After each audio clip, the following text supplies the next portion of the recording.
আসসালামু আলাইকুম সবাইকে। আশা করি আপনারা সবাই ভালো আছেন। আল্লাহর রহমতে আমিও ভালো আছি। তো আজকের ভিডিওতে আমি আপনাদেরকে দেখাবো কিভাবে আপনারা বিডি লাক অ্যাপসের মধ্যে ম্যাচ খেলে স্ক্রিনশট আপলোড করতে পারবেন। সো আপনারা কিন্তু অনেকে ম্যাচ খেলেন বাট স্ক্রিনশট আপলোড করেন না, এই কারণে কিন্তু আপনারা উইনিংটা পান না।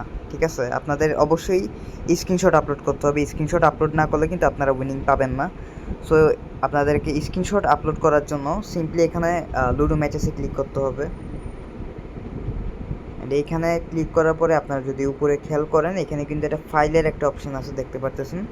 এইখানে আপনাদেরকে ক্লিক করতে হবে। অ্যান্ড এইখানে ক্লিক করার পরে আপনাদেরকে অবশ্যই এই স্টেপগুলো পড়ে নিতে হবে। অ্যান্ড স্টেপগুলো পড়ার পরে আপনাকে এখানে আপনার ম্যাচের রুম আইডিটা দিতে হবে, অর্থাৎ আপনি যেই ম্যাচটা জিতেছেন ওই ম্যাচটার রুম আইডিটা আপনাকে এখানে দিয়ে দিতে হবে। সো আমি আমার রুম আইডিটা এখানে দিয়ে দিচ্ছি।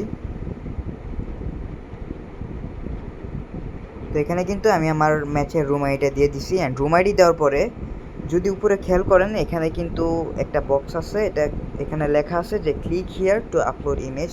এখানে আপনাকে ইমেজটা দিতে হবে। এখানে ইমেজ দেওয়ার জন্য আপনাকে সিম্পলি ক্লিক করতে হবে। অ্যান্ড এখানে ক্লিক করে আপনাকে স্ক্রিনশটটা দিতে হবে।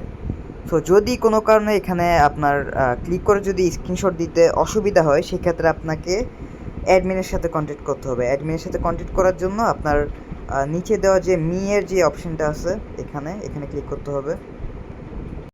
এখানে ক্লিক করে যদি আপনি একটু নিচে স্ক্রল করেন, এখানে কিন্তু আপনারা দেখতে পারবেন কমপ্লেন বক্সের একটা অপশন, এখানে ক্লিক করতে হবে। অ্যান্ড এখানে ক্লিক করার পরে কিন্তু আপনারা ডিরেক্ট অ্যাডমিনের টেলিগ্রামে চলে আসবেন। এখানে আপনাকে অ্যাডমিনকে বলে দিতে হবে যে আপনার স্ক্রিনশটটা দিতে অসুবিধা হচ্ছে, অ্যান্ড স্ক্রিনশটটা আপনি এখানে দিয়ে দিবেন। তো এই হচ্ছে আজকের ভিডিও। আশা করি আপনারা বুঝতে পারছেন কীভাবে স্ক্রিনশট আপলোড করবেন। আল্লাহ হাফেজ।